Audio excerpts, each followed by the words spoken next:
আজকের কবিতা সুনীল গঙ্গোপাধ্যায়ের এই জীবন।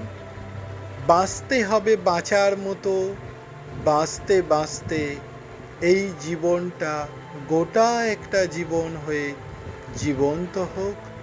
আমি কিছুই ছাড়ব না, এই রোদ ও বৃষ্টি আমাকে দাও ক্ষুধার অন্ন, যা নয় নিছক অন্ন, আমার চাই সব লাবণ্য, নইলে গোটা দুনিয়া খাবো।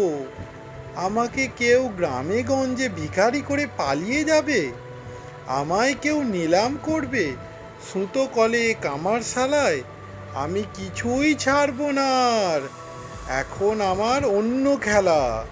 পদ্ম পাতায় ফড়িং যেমন আপন মনে খেলায় মাতে, গোটা জীবন মানুষ সেজে আসা হলো, মানুষ হয়েই ফিরে যাব। বাঁচতে হবে বাঁচার মতো, বাঁচতে বাঁচতে এই জীবনটা গোটা একটা জীবন হয়ে জীবন্ত হোক।